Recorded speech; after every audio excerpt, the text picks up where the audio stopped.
주님의 이름으로 문안드립니다. 미디어에서 법정 이야기들은 항상 인기 있는 프로그램입니다. 악명 높은 범죄로 기소된 사람들의 소송과 재판 절차가 아주 자세하게 언론 매체를 통하여 보도되고 있습니다.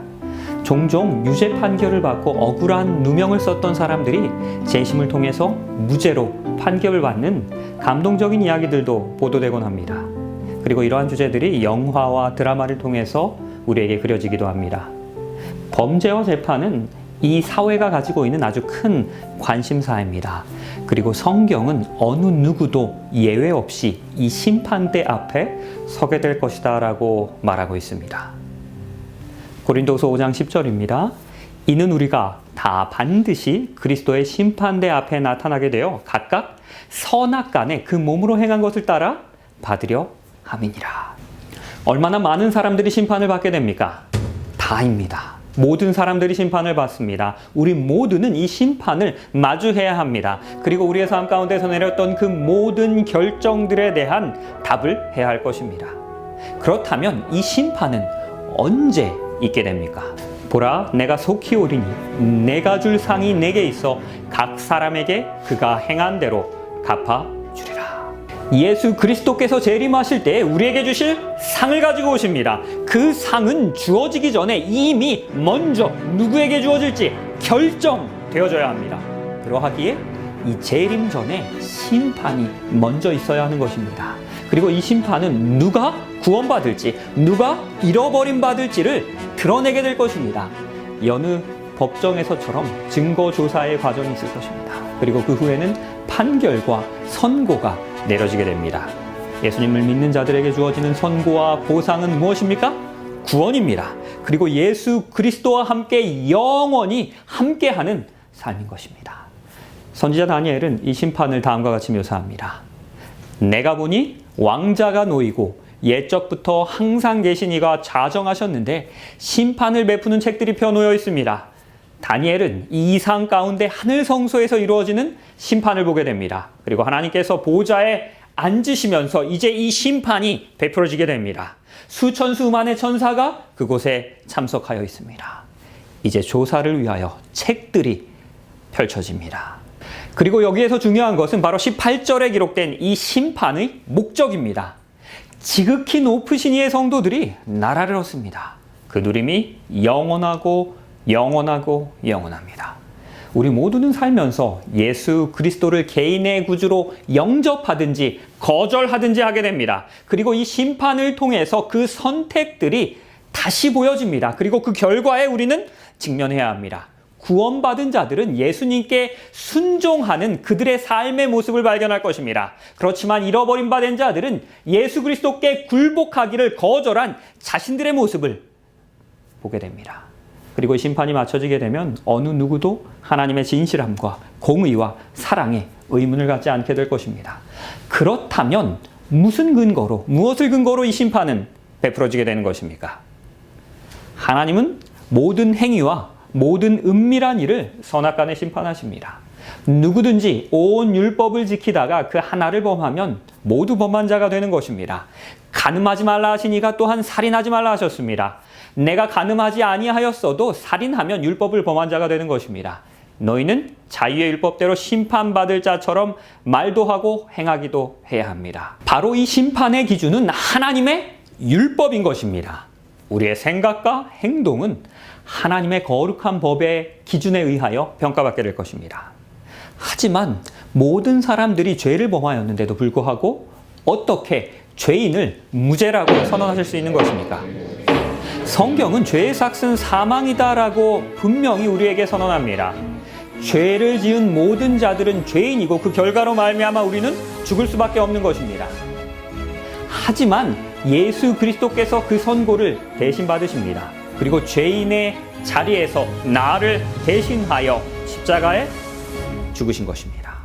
그래서 우리가 죄를 자백할 때 두 가지 일이 일어나게 됩니다. 첫 번째는 무죄하다고 선언됩니다. 그리고 두 번째는 의롭다고 선언되는 것입니다. 예수님은 그의 은혜의 풍성함을 따라서 우리의 죄를 용서해 주십니다. 그리고 그 은혜는 우리를 죄로부터 깨끗하게 해줄 것입니다. 우리의 이름은 어린 양의 생명책에 기록될 것입니다. 그리고 마지막 때에 이 책에 이름이 기록된 자들은 구원을 받게 됩니다.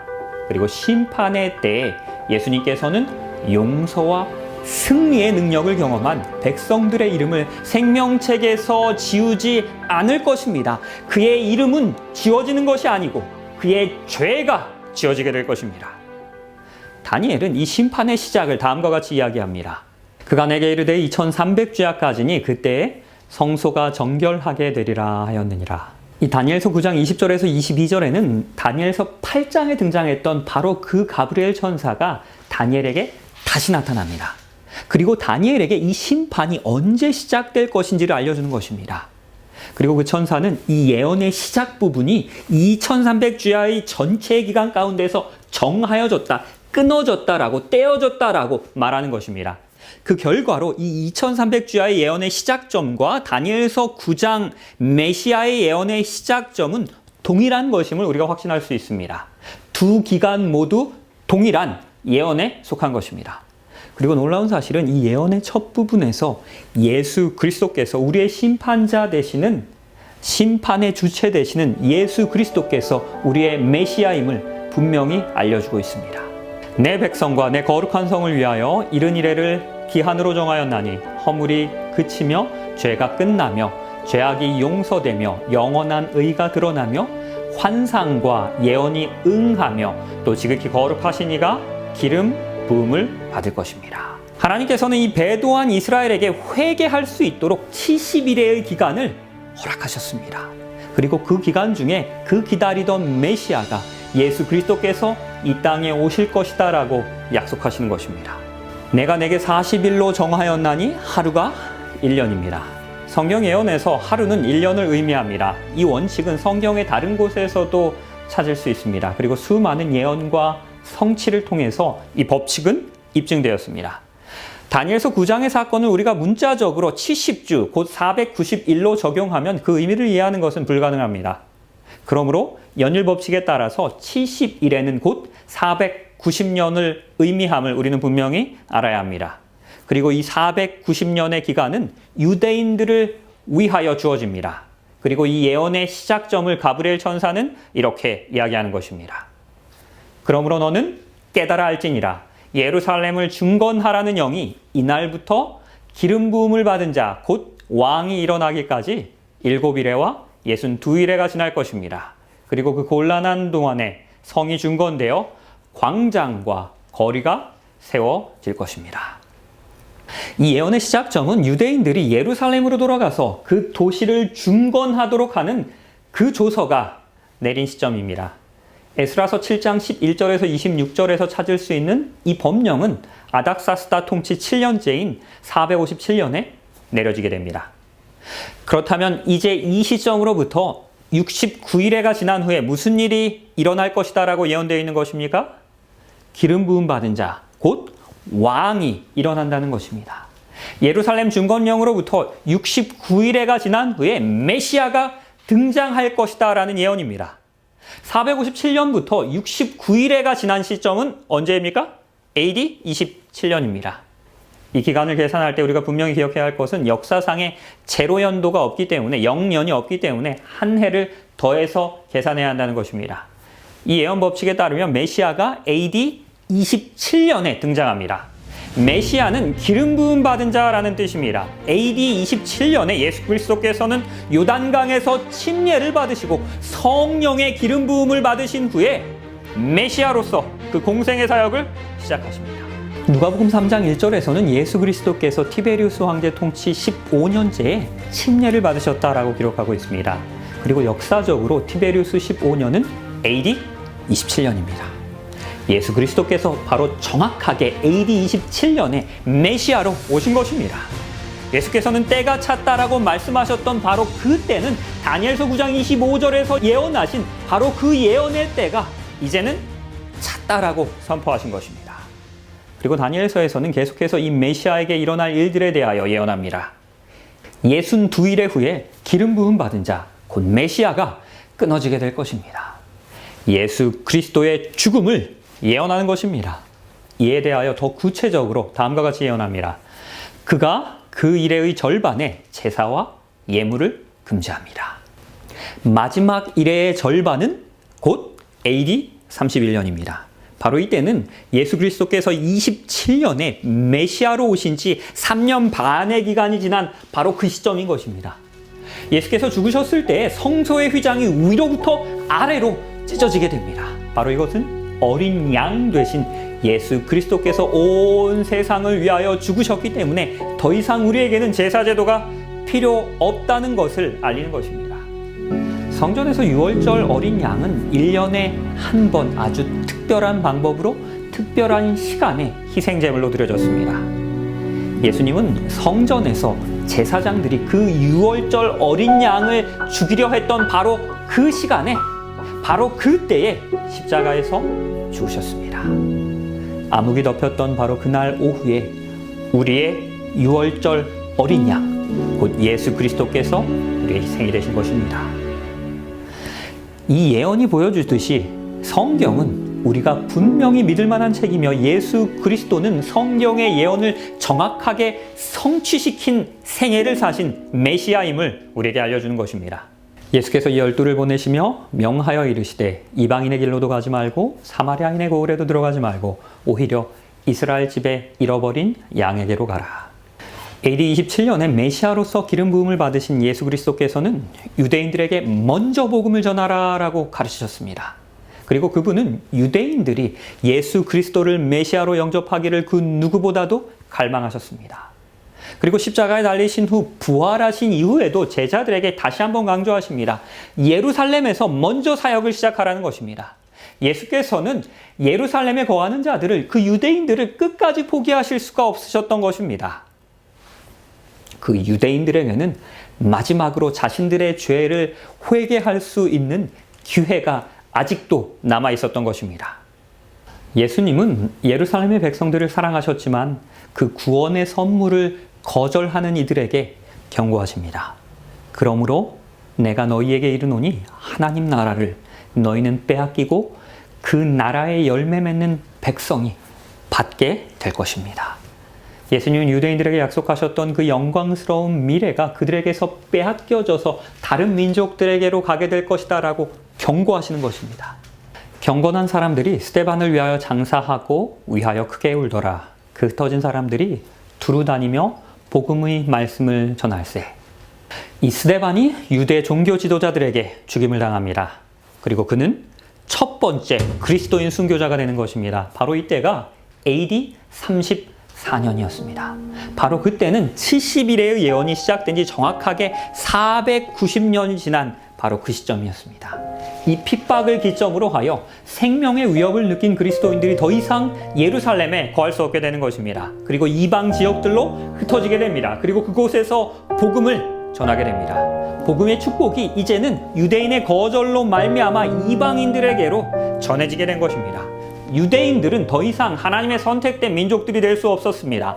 오늘날 예수 그리스도를 그들의 개인의 구주로 영접하는 모든 이들이 하나님의 백성이 될 수 있게 된 것입니다. 너희가 그리스도의 것이면 곧 아브라함의 자손입니다. 약속대로 이제는 우리가 유업을 받을 자입니다. 무릇 표면적 유대인이 더 이상 유대인이 아닙니다. 표면적 육신의 할례가 더 이상 할례만은 아닌 것입니다. 오직 이면적 유대인이 유대인이며 할례는 우리의 마음으로 하는 것입니다. 그러하기에 이제는 누구든지 그리스도 예수를 개인의 구주로 영접하는 이들이 곧 하나님의 백성인 것입니다. 다시 2300주야 예언으로 돌아가겠습니다. 그가 내게 이르되 2300주야까지니 그때 성소가 정결하게 되리라. 성소가 정결하게 된다는 의미에 대하여는 레위기서에서 우리에게 이렇게 설명합니다. 일곱째 날 열흘날은 속죄일이니 너희는 성회를 열고 스스로 어떻게 해야 합니까? 괴롭게 하며 여호와께 화제를 드려야 합니다. 그리고 이날에는 너희를 위하여 속죄하여 너희를 정결하게 하라. 너희의 모든 죄에서 너희가 여호와 앞에서 정결하게 될 것입니다. 매일 드리는 제사에서 희생 제물이 바쳐지게 되면 제사장은 그 제물의 피를 가져다가 성소 안의 휘장에 뿌리게 됩니다. 그리고 또 다른 경우에 제사장들은 그 희생 제물을 먹기도 했습니다. 이 두 예식 가운데서 나에게서 죄물로 옮겨졌던 그 죄가 성소로 전가되는 것임을 상징하고 있는 것입니다. 그리고 1년에 한 번 대속죄일이라고 불렸던 바로 특별한 행사가 있었던 그때에 대제사장이 지성소 안으로 들어갑니다. 이 대속죄일은 사람과 하나님이 완전한 조화를 이루기 위하여 따로 구별된 날이었습니다. 대속하다라는 의미는 하나님과 하나가 되도록 회복된다는 것입니다. 그리고 이날의 목적은 성소와 죄인이 모두 정결하게 되는 것이었습니다. 1년 내에 희생제물의 피를 통하여 성소에 남아있던 그 누적된 죄의 기록이 이 대속죄일에 상징적으로 도말된 것입니다. 그리고 성소는 이제 죄로부터 정결하게 함을 입게 됩니다. 바로 이날은 심판의 날이기도 했습니다. 이스라엘 백성들은 혹시라도 자백하지 않거나 회개하지 않은 죄가 없는지 스스로를 살피면서 괴롭게 해야만 하였습니다. 이날 죄를 자백하기를 거절한 이들은 하나님의 백성 가운데서 끊쳐질 것이었기 때문입니다. 그러므로 하늘에 있는 것들의 모형은 이런 것들로 정결하게 할 필요가 있습니다. 하늘에 있는 것들은 이런 것들보다 더 좋은 제물로 할지니라. 성소의 원형은 하늘에 있었습니다. 유대인들의 성소는 로마군에 의해서 AD 70년에 파괴되었습니다. 그리고 다시 재건되지 못했습니다. 지상에 있었던 성소의 예식과 상징들은 모두 예수님과 하늘 성소를 가리키고 있었던 것입니다. 하늘 성소의 정결은 하늘책에 기록된 우리의 죄의 기록을 모두 제거하는 것입니다. 죄인이 죄를 자백할 때 용서받게 되면 하나님의 심판 때에 그 죄는 제거되는 것입니다. 그렇다면 이 성소의 정결, 곧 하늘에서의 심판은 언제 이루어지는 것입니까? 2300주야까지입니다. 그리고 바로 그때에 성소가 정결하게 될 것입니다. 이 예언의 시작점은 유대인들이 예루살렘으로 돌아가서 그 성을 중건하라는 명령이 날 때인 BC 457년이었습니다. 그리고 그로부터 2300년을 더하여 계산할 때 몇 년이 나옵니까? 1844년입니다. 바로 그 1844년에 성소의 정결이 시작된 것입니다. 1844년에 예수 그리스도께서는 하늘 성소에서 심판을 시작하셨습니다. 그리고 이 성경의 예언에 따르면 우리는 지금 마지막 심판의 시간 속에 살고 있는 것입니다. 그리고 이 심판을 우리는 조사 심판이다라고 이야기합니다.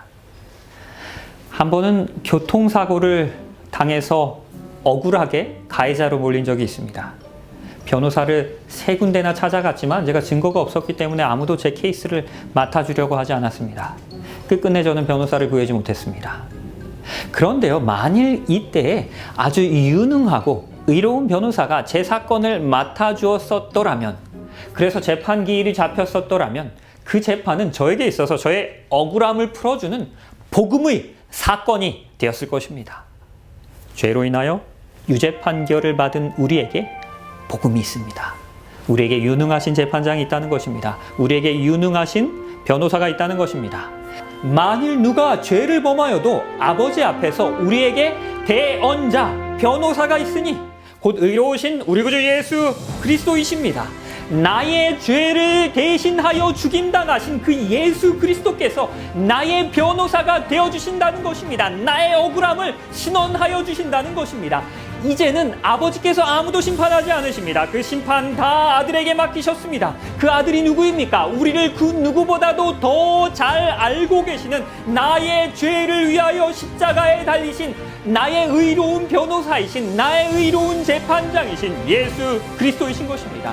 그러하기에 이 예수 그리스도로 말미암아 이 재판은 두려운 재판이 아닌 것입니다.